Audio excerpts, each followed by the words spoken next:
इसमें फ्रिस्किंग बहुत ही अच्छे ढंग से कराया जाएगा। कोई भी आपत्तिजनक सामान मैचेस से लेकर के किसी भी आपत्तिजनक सामान अंदर नहीं ले जाना जाएगा। ट्रैफिक प्लान निर्गत किया गया है जिसके अनुसार आपका इसके जो एएन कॉलेज के 100 मीटर के परिधि में वाहन की एंट्री बिल्कुल प्रतिबंधित रहेगा। कोई भी असामाजिक तत्व अगर किसी प्रकार की विधि व्यवस्था को भंग करने के लिए कोशिश करेगा, उनको सख्ती से निपटाया जाएगा। जो जहाँ पे स्ट्रांग रूम है वहाँ पे सीएपीएफ का बल है, बाहरी की परिधि में बीएसएफ का है और उसके बाहर जो एरिया है उसमें जिला बल को लगाया गया है।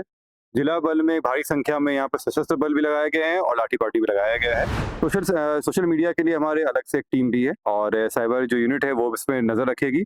अगर किसी भी तरह का उसमें जो विधि विरुद्ध कार्य होगा तो उस पर कांड दर्ज करते हुए उन पे कार्रवाई की जाएगी।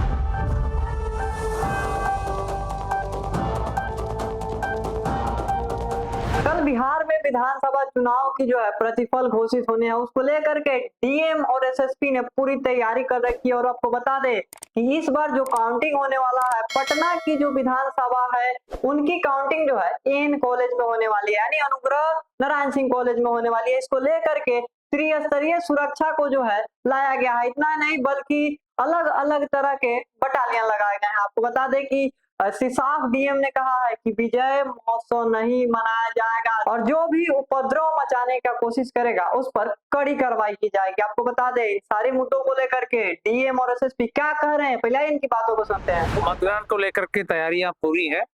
सुरक्षित माहौल में पूरी जो इलेक्शन कमीशन ऑफ इंडिया के डायरेक्शंस के अनुरूप ईवीएम को सुरक्षा मेंटेन कराया गया है।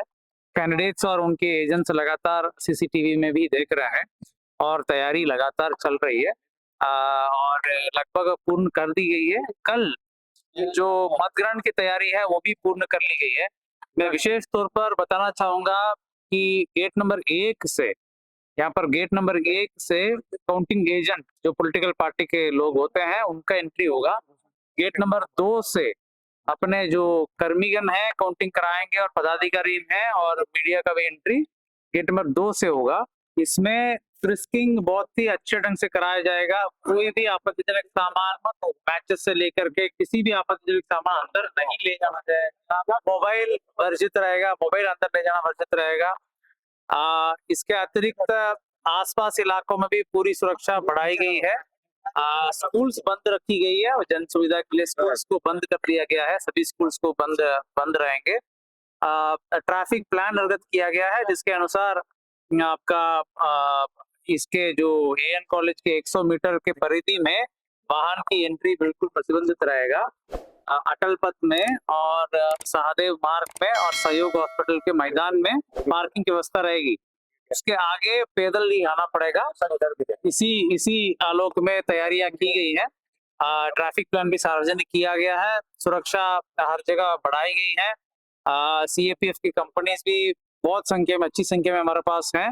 तो ग्रामीण इलाकों में भी ध्यान रखा जाएगा। किसी भी इलाका में जो संवेदनशील हम लोग मानते हैं उन इलाकों में भी गश्ती बढ़ाई गई है और गतिविधियां बढ़ाई गई है पुलिस की। और कोई भी असामाजिक तत्व अगर किसी प्रकार की विधि व्यवस्था को भंग करने के लिए कोशिश करेगा उनको सख्ती से निपटाया जाएगा। कितने मजिस्ट्रेट कर्मी लगाए गए? संख्या एग्जैक्ट हम दे देंगे लेकिन बड़ी संख्या में पुलिस पदाधिकारी और मजिस्ट्रेट की प्रतिनियुक्ति और पुलिस बल की प्रतिनियुक्ति की मोकामा सर किस तरह तैयारी, मोकामा और दानापुर की तैयारी की गई है? तो मोकामा और दानापुर में सीएपीएफ अलग से हम लोगों ने दिया है और वहां पर लगातार हम लोग देख रहे हैं, उनको स्थिति जायजा ले रहे हैं। जो भी इस प्रकार की एलिमेंट्स हैं जो विधि व्यवस्था को भंग कर सकते उनको चिन्हित भी किया जा रहा है। वैसे एलिमेंट्स के विरुद्ध कठोर से कठोर कानूनी कार्रवाई करना है, गिरफ्तारी करना है, प्रिवेंटिव डिटेंशन करना है, जो आवश्यक कार्रवाई है सब हम लोग करें। सर विपक्षी दल के कुछ नेताओं ने साफ अनाउंस किया है कि अगर कुछ धांधली होती है तो कल नेपाल जैसे हालात उत्पन्न कर दिए गए। भड़काऊ बयान दिया गया है। देखिए बयान क्या है मुझे देखना पड़ेगा, लेकिन हम लोग पूरी तरह पारदर्शिता के साथ इलेक्शन कमीशन के गाइडलाइंस के अनुसार काम सभी प्रकार के जुलूस सर बंद रहे हैं। बिल्कुल विजय जुलूस बिल्कुल प्रतिबंधित रहेगा। कोई भी व्यक्ति 100 मीटर के परिधि में 5 लोगों के ऊपर जमा नहीं होने देंगे। 144 सीआरपीसी जो पहले था अभी 163 बीएनएसएस कहा जाएगा। उसके तहत आदेश निकाला गया है। कोई भी आर्म्स के साथ प्रदर्शन या 4 आदमी के ऊपर जमा होना और कई गतिविधियों को प्रतिबंधित किया गया है, जो हमने आदेश आपके बीच में भी सर्कुलेट किया है। इसको भी आप चाहेंगे कि लोगों के बीच में सर्कुलेट करें। मैं आम आम जनता से ये भी बताना चाहूंगा कि ईसीआई का वेबसाइट है, ईसीआई के वेबसाइट में जा करके आप आराम से विधानसभा वार रिजल्ट आराम से राउंडवार देख सकते हैं। यहाँ आने की कोई जरूरत नहीं है। यहाँ अनावश्यक भीड़ रहना बिल्कुल मना है। सभी कार्यकर्ता और सभी जनताओं से मैं यही अनुरोध कर रहा हूँ कि यहाँ नहीं आवे, बैठ करके ईसीआई के वेबसाइट में देखें, टीवी में भी रिजल्ट देखें। रिजल्ट जानने के लिए यहाँ आने के लिए कोई जरूरत नहीं है। विजय जुलूस सख्ती से प्रतिबंधित कराया गया है। सर इस कॉलेज में जो नाबालिग बच्चे काम कर रहे थे, क्या कार्रवाई की? उस पर जो भी आवश्यक कार्रवाई है हम उसको जान सके, जो भी आवश्यक कार्रवाई करें। जो ये काउंटिंग सेंटर है, यहाँ पे 3 लेयर में सुरक्षा रखा गया है। जो जहाँ पे स्ट्रांग रूम है वहाँ पे सीएपीएफ का बल है, बाहरी की परिधि में बीएसएफ का है, और उसके बाहर जो एरिया है उसमें जिला बल को लगाया गया है। जिला बल में भारी संख्या में यहाँ पर सशस्त्र बल भी लगाए गए हैं और लाठी पार्टी भी लगाया गया है। इसके अतिरिक्त ट्रैफिक को सुगम बनाए रखने हेतु यहाँ पे ट्रैफिक की भी व्यवस्था की गई है। जो उपद्रवी अगर कोई आते हैं यहाँ पे, उनसे निपटने के लिए दंगा निरोधक दल को भी लगाया गया है, जिनके पास टीयर गैस भी रहेगा, वाटर कैनन का भी यहाँ पे इंतजाम रखा गया है। आज उसकी प्रैक्टिस भी कराई जा रही है। जो बल यहाँ पे प्रतिनियुक्त रहेगा वो हेलमेट और बॉडी शील्ड के साथ में प्रतिनियुक्त किया गया है, ताकि कोई उपद्रव होता है तो उसको तुरंत निपटारा किया जा सके। इसके अतिरिक्त विभिन्न जगहों पर जो सेंसिटिव एरियाज है वहाँ डिप्लॉयमेंट रहेगा। शहर में जगह जगह पे चेकिंग वगैरह चलता रहेगा, ताकि कोई भी जो उपद्रवी है वो यहाँ नहीं आए, किसी तरह का उपद्रव फैला नहीं सके। सर इन कॉलेज के बाहर कितने लेयर में सुरक्षा रहेगी? जैसे मैंने बताया कि आप लोगों को 2 चीजें हम लोग देख रहे हैं। बाहर में जो जिला बल है वो उसमें सुरक्षा देखने के लिए है, और इसके अलावा ट्रैफिक का भी हम लोग प्रतिनियुक्ति कर रहे हैं, जो ट्रैफिक सुगमता बनाए रखेगा। इसके अतिरिक्त जो उपद्रवी से निपटने के लिए जो दंगा निरोधक दल है उसकी प्रतिनियुक्ति की गई है। ग्रामीण क्षेत्र में सर किस तरह से हमारे पास इसके लिए जो पोलिंग के बाद के लिए एक्स्ट्रा जो सीएपीएफ के बल आया है उनको लगाया गया है।